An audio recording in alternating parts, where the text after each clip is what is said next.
So hello guys, నేను మీ Ravi cinematic. I'm back with another new video. ఈరోజు ఈ వీడియోలో మనం డిస్కస్ చేయబోయే మూవీ వచ్చేసి the Odyssey, directed by one of the finest directors Christopher Nolan. సింపుల్గా ఒక మాటలో చెప్పాలంటే మైండ్ పోయింది మూవీ చూసిన తర్వాత. ఐ వుడ్ సే ఇప్పుడు ఫర్ ఎగ్జాంపుల్ క్రిస్టోఫర్ నోలన్ కెరియర్లో ద బెస్ట్ మూవీస్ లిస్ట్లో the dark night, Inception, Interstellar, tenant లాంటి గ్రేట్ మూవీస్ ఉన్న లిస్ట్లో ఇది కూడా డెఫినెట్లీ ద ఆడసీ కూడా యాడ్ అవ్వబోతుంది, అందులో నో డౌట్. అండ్ నా మాట గుర్తుపెట్టుకోండి, ఇది డెఫినెట్లీ రీవాచబుల్ మూవీస్ లిస్ట్లో కూడా యాడ్ అవ్వబోతుంది. క్రిస్టోఫర్ నోలన్ ఈజ్ తనకున్న స్పెషల్ టాలెంట్ ఏంటంటే ఏ మూవీ అయినా అతను తీసే మూవీ డెఫినెట్లీ రీవాచబుల్ ఉంటుంది. అండ్ లైక్ కొన్ని ఎలిమెంట్స్ యాడ్ చేస్తాడు, సర్ప్రైజ్ ఎలిమెంట్స్. లైక్ మనం ఎవరు ఎక్స్పెక్ట్ చెయ్యం. లైక్ అది ఈవెన్ లైక్ ఆడసీ మూవీ చూసినప్పుడు కూడా no one will expect like sudden surprises ఈ మూవీలో ఉంటాయి మనకి. Even anyone will not expect. Story ఏం లేదు, బేసిక్గా స్టోరీ ఏంటంటే ఆడసీ తన ఇంటికి 10 సంవత్సరాల తర్వాత రిటర్న్ అవుతాడు. సో ఒక టార్జన్ వార్ అనేది జరుగుద్ది. ఆ టార్జన్ వార్ తర్వాత ఆడసీ తన ఇంటికి ఎలా రిటర్న్ అయ్యాడు అనేది స్టోరీ. ఆ స్టోరీలో బేసిక్ ఏమవుతుందంటే స్టార్టింగ్లో మనకి చూపించింది ఏంటంటే ఆడసీ ఇప్పుడు ఎవరైనా అప్పుడు పూర్వంలో ఓషన్స్ ద్వారా ట్రావెల్ చేసేటప్పుడు ఎక్కడైనా హాల్ట్స్ తీసుకొని ఆ హాల్ట్స్ తీసుకున్న ప్లేస్లో ఫుడ్ కలెక్ట్ చేసుకొని మళ్ళీ సరిపడగా ఫుడ్ తీసుకొని వెళ్ళేవారు. అదే స్టోరీ ఇక్కడ మనకి చూపిస్తారనమాట. ఆడసీస్ ఏం చేస్తాడంటే ఒక పర్టికులర్ ఐలాండ్ దగ్గర ఆగి ఫుడ్ కలెక్ట్ చేసుకోవడానికి ఒక కేవ్లోకి వెళ్తాడు. అక్కడ కొన్ని గొర్రెలు కనిపిస్తాయి. ఇది నేను మీకు ఫస్ట్ సీన్ చెప్తున్నాను, సో స్పాయిలర్స్ అయితే ఇవ్వను, మీకు సింపుల్గా చెప్తున్నాను. ఆ కేవ్లో ఒక జెయింట్ క్యారెక్టర్ ఎంటర్ అవుతాడు. అతనికి కళ్ళు మధ్యలో ఉంటుంది అన్నమాట, తలకి మధ్యలో. సో ఆ క్యారెక్టర్ లైక్ కైండ్ ఆఫ్ చూడలేడు అండ్ చూడగలడు యాజ్ వెల్. సో నేను మీకు మొత్తం అయితే చెప్పను. ఆ కేవ్ సీన్ మాత్రం బ్యూటిఫుల్, ఐ వుడ్ సే. ఏమవుద్దంటే ఆ కేవ్ సీన్ ఎండ్ అయ్యేటప్పటికి తను ఆ క్యారెక్టర్, అదే ఆ జెయింట్ మనిషిలాగా కనిపించే క్యారెక్టర్ మీద ఆడిసిస్ అటాక్ చేస్తాడు తన కంటి మీద. సో ఆ క్యారెక్టర్ ఎవరైతే ఉన్నాడో ఆ జెయింట్ క్యారెక్టరు, ఆ పెద్ద క్యారెక్టరు, అతను బేసిక్లీ ఒక గాడ్ సన్ అనమాట.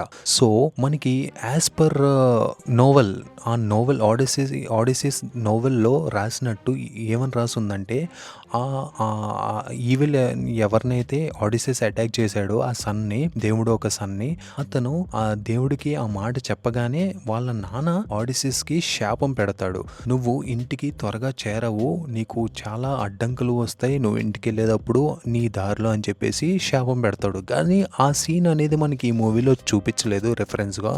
కానీ ఆ తర్వాత అతను వెళ్ళిన ప్రతి ఐలాండ్ మీద అతనికి ఏదో ఒక ఇబ్బంది అయితే పడతా ఉంటాడు ఆడిసిస్.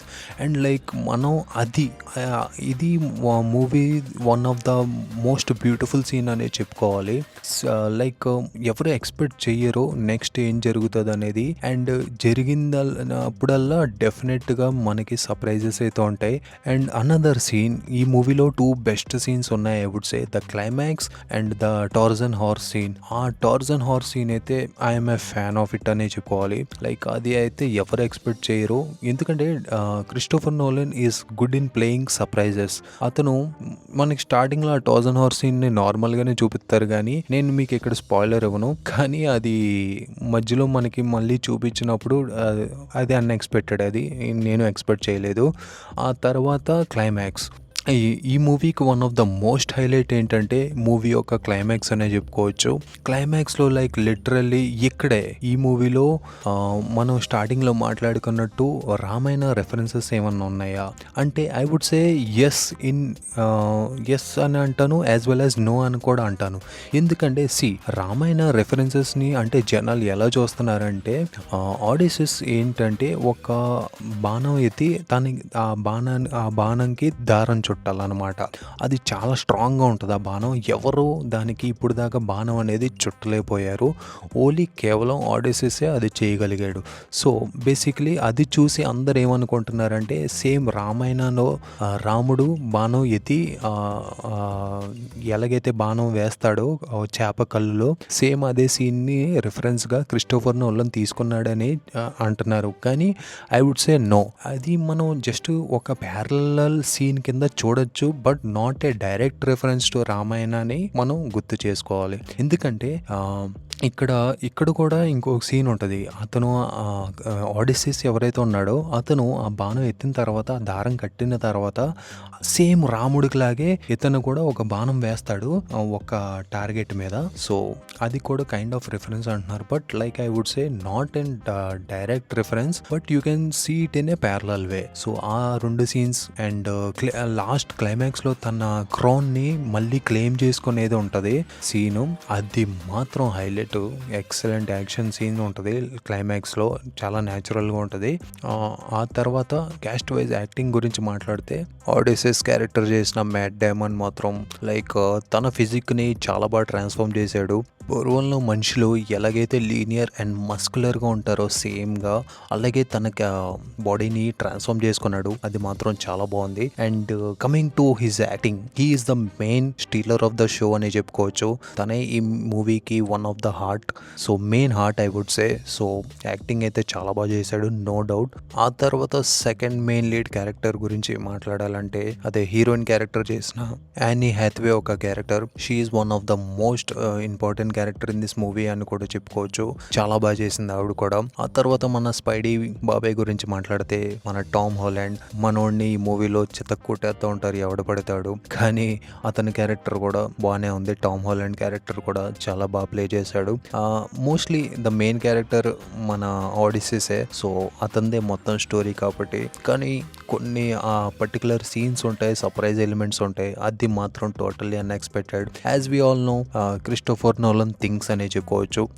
మోస్ట్ ఇంట్రెస్టింగ్ పార్ట్ ఏంటంటే అది మీకు స్టార్టింగ్లో చెప్పినట్టు the Trojan war scene and ఆ తర్వాత క్లైమాక్స్ సీన్. క్లైమాక్స్ అయితే మీరు లిటరల్లీ మాసీ సీన్ అనే చెప్పుకోవచ్చు, చాలా బాగుంది. So definitely worth watch this movie. And ఈ మూవీ ఫ్యూచర్లో మనం ఇన్సెప్షన్, ఇంటర్స్టెల్లర్ని ఎలాగైతే రీవాచబుల్ చేస్తామో టెనెంట్ని, అలాగే ఈ మూవీ కూడా ఆ లిస్ట్లోకి ఎక్కపోతుంది, నో డౌట్. ఆ సీన్స్ వల్ల, పర్టికులర్లీ ఈ స్టోరీ వల్ల కాదు కానీ ఆ సీన్స్ వల్ల డెఫినెట్లీ ఇది రీవాచబుల్ మూవీ అయితే అవుతుంది.